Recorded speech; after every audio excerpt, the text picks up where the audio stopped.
মুসাফির ব্যক্তি কতটুকু দূরত্বে গেলে সে কসর শুরু করবে?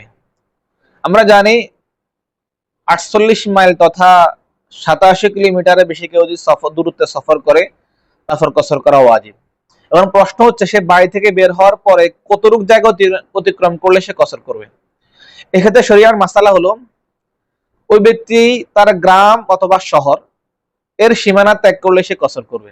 অর্থাৎ সে যদি গ্রামে থাকে তাহলে গ্রামের যে সীমানা, ওই সীমানা গ্রামের যে বাড়িঘর, ওই বাড়িঘরের সীমানা অতিক্রম করলে সে মুসাফির বলে গণ্য হবে এবং সে কসর শুরু করবে। আর যদি সে শহরে থাকে তাহলে শহরে যে সিটি কর্পোরেশনের সীমানা থাকে তাহলে সে সিটি কর্পোরেশনের সীমানা অতিক্রম করলেই তার এলাকা ত্যাগ করেছে বলে গণ্য হবে। অর্থাৎ এই ক্ষেত্রে মাসালা হচ্ছে, ব্যক্তি তার এলাকা পরিত্যাগ করলেই তারপর সফরের বিধান আবশ্যক হয়ে যায় এবং সফরের বিধান কার্যকর হয়। উদাহরণস্বরূপ, কেউ যদি ঢাকা উত্তর সিটির বাসিন্দা হয় এবং সে নির্দিষ্ট দূরত্বে সফর করে তাহলে সে তার উত্তর সিটির সীমানা অতিক্রম করলেই তার উপর সফরের বিধান কার্যকর হয়ে যাবে।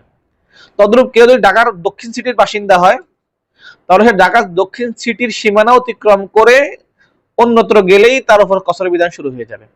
এক কথায়, ব্যক্তি তার এলাকার সীমানা অতিক্রম করলে, এলাকার বাড়িঘরের সীমানা অতিক্রম করলে তার উপর সফরের বিধান কার্যকর হয়ে যাবে, সে নামাজ কসর করবে। আবার সে যখন সফর থেকে ফিরে আসবে, ফিরে এসে ওই নিজ এলাকায় ঢুকার সাথে সাথে সে মুকিম হয়ে যাবে এবং নামাজ পূর্ণ করতে হবে। সে সফর করে যখন ফিরবে, ঢাকা উত্তর সিটির বাসিন্দা হিসেবে যখন উত্তর সিটি ঢুকে পড়বে, তখন সে নতুন করে আবার মুকিম হয়ে যাবে এবং সে পূর্ণ নামাজ পড়তে হবে।